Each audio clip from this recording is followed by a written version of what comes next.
Setup will begin with one simple little trick.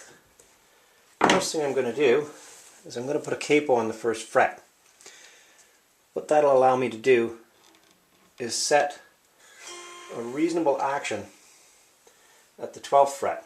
Right? So I'm going to set that just here at the 12th fret. I'm just going to adjust the saddles until that's approximately the right height. It doesn't have to be perfect because there's a fair bit of setup that's going to happen after this, but I have to get that fairly close to where I'm going to be if I'm going to start to set the height on that nut. Okay, so that's kind of more what I'm looking for a height there. And I'll set that all the way across. So throughout this operation, I'm going to try and keep it fairly close to being in tune. And the reason for that is to set the right amount of tension on the neck. That way we can set the bow on the neck as well. Now, I break up my feeler gauges. 35 1/1000ths of an inch. That's going to be my gap that I'm going to set here. Now that I know when I've capoed this in the first fret, I've got a string height at the 12th, pretty much where I want it. So I can set these at 35. My final heights will be lower than that, but the 35 will get me close enough that I can start to get into the fine tuning. So I'm just going to take this string out of the string tree, slide it over here out of the way, and I will take my nut file. It's a gauged nut file. It's 10 1/1000ths of an inch. It gives me a nice round bottom on the bottom of the slot. And I'm just going to start filing away at this slot and checking the height until I'm down to 35, and I'm going to do that for all 6 strings. Notice that I'm also angling this so that it's angling down towards the string tree, so that it's a nice straight line from where the string comes to right to the exit point here. That's important for intonation, and it also helps with tone.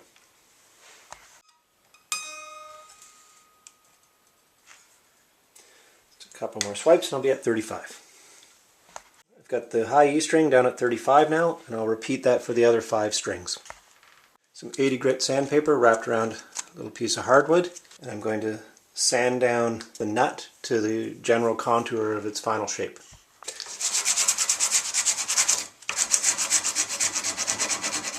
Okay, now this is where it gets fun.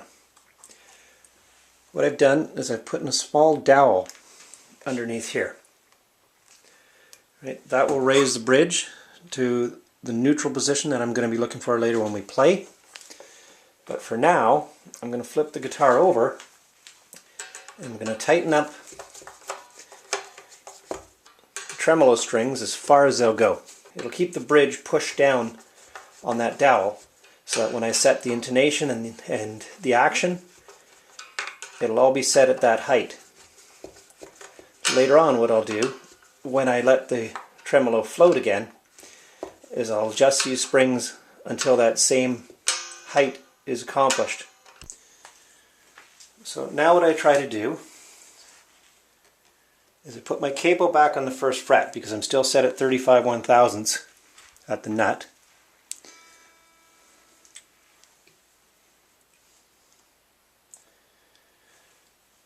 And I take the guitar and I play.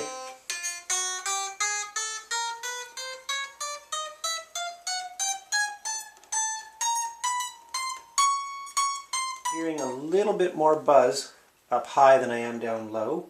If you're buzzing down here and you're not buzzing down here, you've got back bow or too much truss rod in it.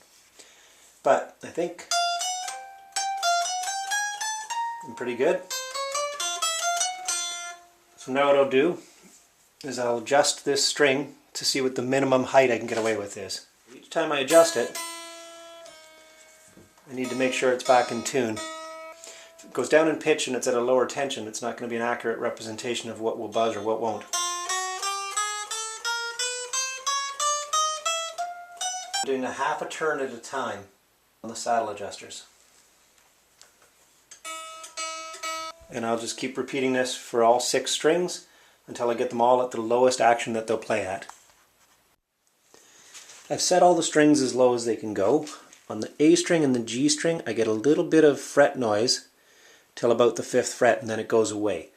So when I've got fret noise here, but nowhere else, nowhere further up from there, what that tells me is I've got a little bit too much relief in the truss rod. So I'm going to have to take the neck off, because it's a heel adjusted truss rod, and just take, you know, an eighth, maybe in between an eighth and a quarter of a turn of truss rod out of it, put it back together, bring it up to pitch, let it sit for an hour or so, and then check again.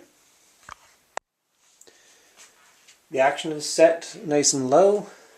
Intonation can't be done until I set the final height here. Experience tells me that with 10s on a 25.5-inch scale length and set up to about this type of action, I can get away with 16 1,000ths, 18 1,000ths, and 20 1,000ths.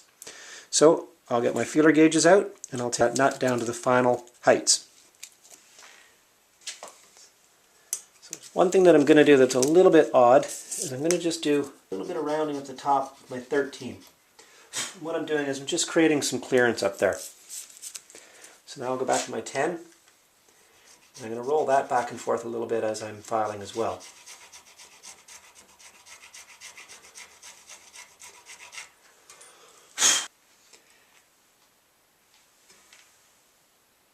I'm only going to file a little bit at a time between checks.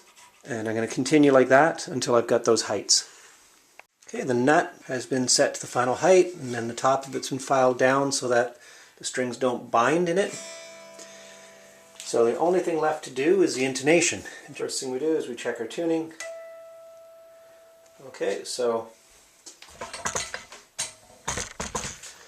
I play a 12th fret harmonic. That's exactly E.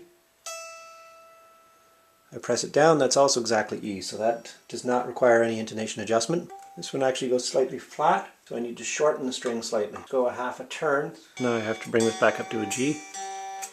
Okay, and I'm going to continue that across the strings until all 6 are done. I don't love the backplate that came with this guitar. It's a cheap piece of white plastic. It's a little bit cracked, but it's just mostly dingy looking. So I'm going to make a nice black one out of matching material to the pickguard. First thing I need to do is set my router height so that the bearing will ride on the white plastic. So the bearing will ride along here, and that will copy the shape with the cutter. Now that it's been copied, I can separate them. They're just double-sided taped to a spacer, 180 sandpaper. The reason I'm doing this is that I know that the piece I copied isn't completely straight. So I'll just make sure these 4 edges are nice and straight.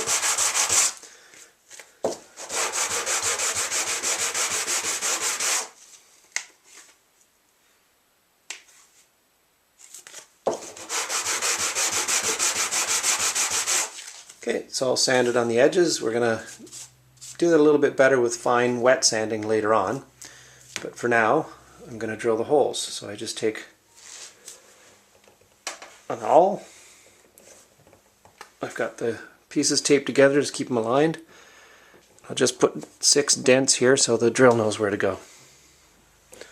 Little board to drill into.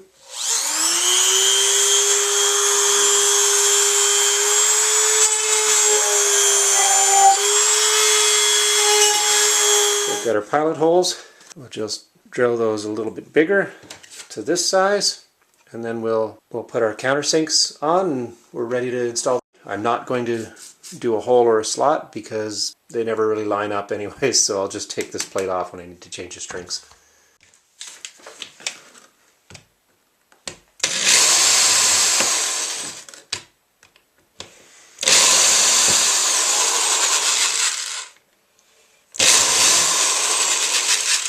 This has to be done a couple of times because it tends to melt the plastic. So to get a clean chamfer, I have to let it cool back off and come back and then clean it up again. Notice that I'm going at much slower speed second time around. Wet sand the edge just to get a nice finish on it. I'm going to start with 400 and work my way up to about 1500. Backplate's done and it's in place, so that's what it looks like. Looks a lot better than a gaping hole back there. And there's the front of the guitar, so it matches quite nicely. And there's a nice shiny headstock and the glossy neck. And this project is complete. So, next video you'll hear the sound of it.